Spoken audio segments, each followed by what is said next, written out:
When an anime comes to an end, it can invoke many different emotions, and in today's video, we are going to be ranking which Yu-Gi-Oh! Protagonists had the saddest endings. Hello everyone, it's Dylan from Yu-Gi-Oh! Everything, and welcome back to another video. So in this video, I am going to be ranking all 8 protagonists and sorting them by least saddest ending to most saddest ending. I do want to reiterate that this is going to be from the perspective of the protagonists, and without further ado, I hope you all enjoy.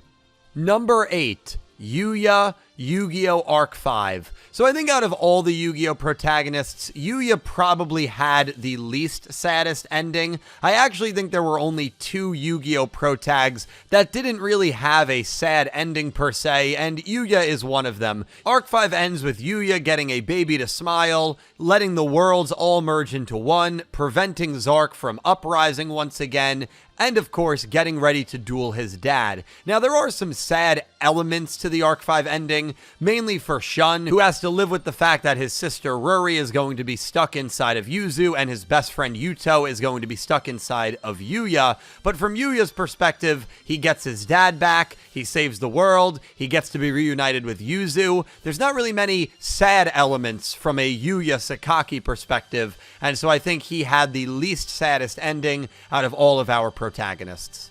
Number 7, Jaden Yuki from Yu-Gi-Oh! GX. So Jaden is the other one that I don't think really had a sad ending. In fact, the GX ending is very hopeful for Jaden, who finally gets his smile back after dueling Yugi in a dream or a weird reality, you know, whatever you want to believe. But he's very, very happy at the end of Season 4. He's about to embark on a new adventure. The reason I have him a little ahead of Yuya is because there is a general sadness, I feel like, when you are graduating from academia. Happened to me when I graduated from college, and I'm sure it's a feeling a lot of people can relate to. It's not a bitter sadness usually, but I'm sure it's still sad for him to graduate and move on from his friends and his life, which he had become accustomed to over the last several years. So Jaden comes in at number 7.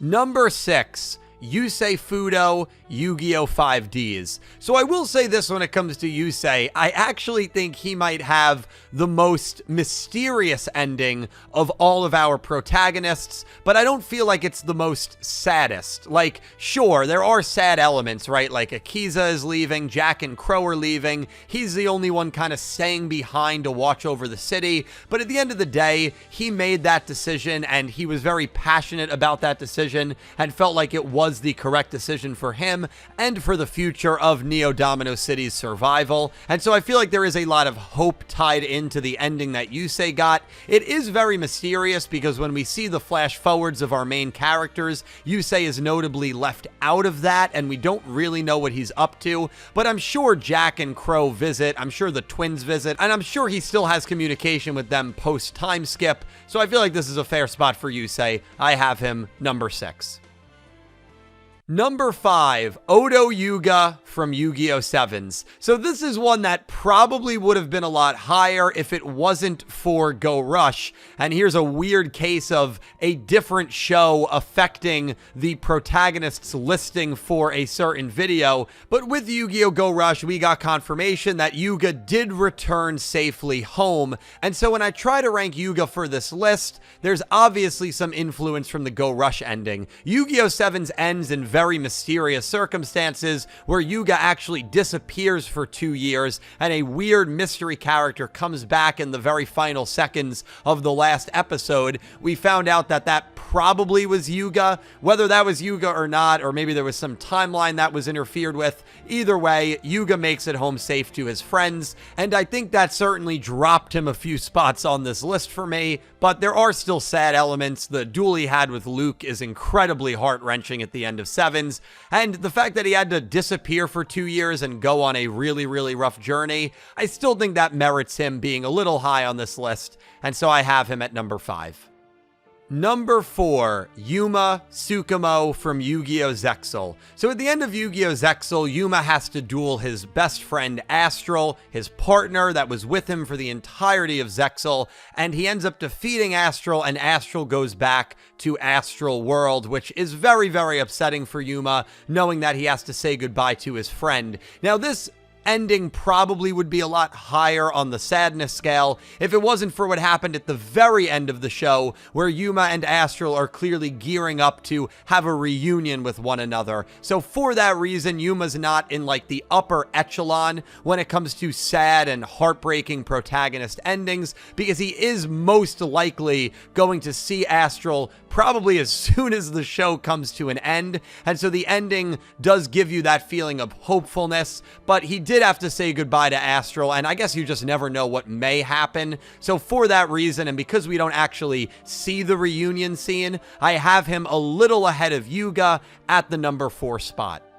Number 3, Yudias Velgear from Yu-Gi-Oh! Go Rush. So the top 3 was honestly very hard for me to rank, and I know there might be some people that totally disagree with me putting Yudias this low, but I'll give my reasoning for it. Yu-Gi-Oh! Go Rush has a very, very sad ending overall, and I think it's very sad from Yudias' perspective as well. Yudias, after the fight against Otis, tells the twins that him and all the Velgearians are going to stay back in the Sengoku era, which is basically the past, while the twins, Yuhi and Uemu, are going to go back to Matsuba Town, and we basically see the goodbye scene between them, and it is very, very upsetting. The music choices were great and really enhanced the scene.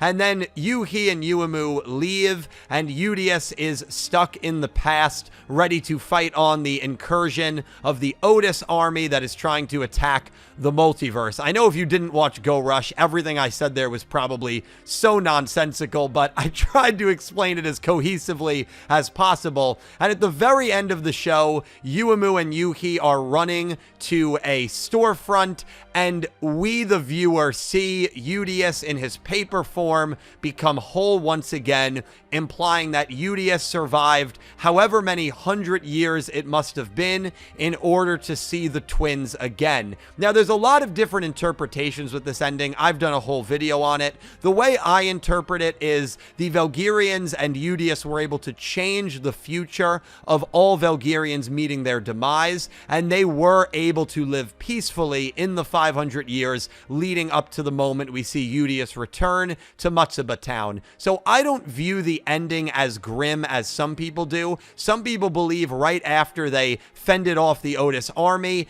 all the Velgearians died, and Yudias literally lived alone for 400 years, but the willpower he had in order to see the twins was enough to keep him alive. If you view it that way, Yudias should definitely be number 1 on your list, because that's absolutely heartbreaking, but I don't view it as grim as that. I think that's one of the cool things about the Go Rush ending. It's left up for interpretation, and so for my personal interpretation, it's still an extremely sad scene and ending, but it's not as sad as 2 of the other protagonists, and so I'm going to put it at number 3.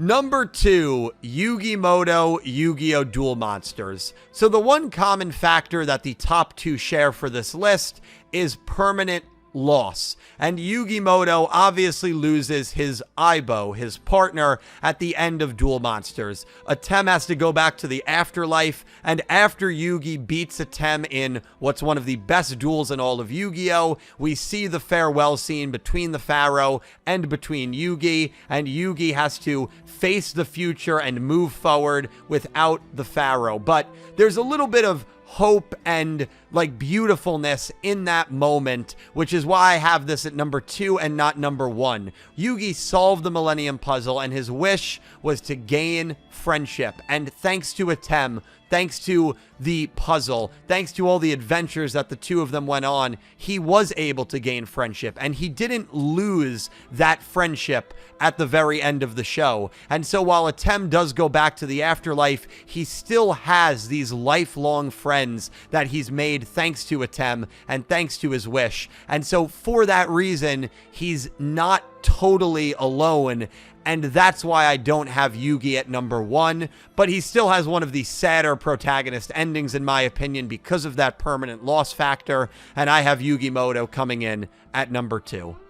The saddest protagonist ending in all of Yu-Gi-Oh! Number 1 is Yusaku Fujiki from Yu-Gi-Oh! VRAINS. Yusaku actually has a very similar ending that Yugi has, in which Yusaku has to fight a partner he's had from the very beginning of the show in a duel, and the duel ends in his victory, and it also ends with the quote-unquote death of I. And I think that's why, for me, Yusaku is number 1, because Yugi is still surrounded by this great company and all these great friends that he has, but Yusaku goes completely nuts when I dies. And I know we don't see that, and he seems pretty calm and composed at the very end of the series when we see a 3-month later shot, but nobody has heard from this man in 3 months. And look up what being isolated for 3 months without any contact will do to a human being. Yusaku going to those lengths just shows how depressed he was at the death of I, and I think the thought of him aimlessly flying around Link VRAINS in order to try to find I and try to revive the Ignis or whatever he was going to do is really, really depressing. And so while both of these characters in Yusaku and Yugi have this great loss that they have to deal with at the end of the series, Yusaku gets completely isolated and is not with anyone, while Yugi is surrounded by these still amazing and incredible friends that he's going to have for the rest of his life. I think that's the reason I have Yusaku number 1 and Yugi number 2, but Yusaku Fujiki has the saddest one in all of Yu-Gi-Oh! Well, that wraps it up. Thank you all so much for watching. That is my rankings of protagonist endings based off how sad they were. I would love to hear from you guys down below on this list, on this topic, and whether you agree with my rankings or disagree. As always, thank you all so much for watching. I'm going to talk to you in the comments below, and I hope you have an amazing day. Take care, guys.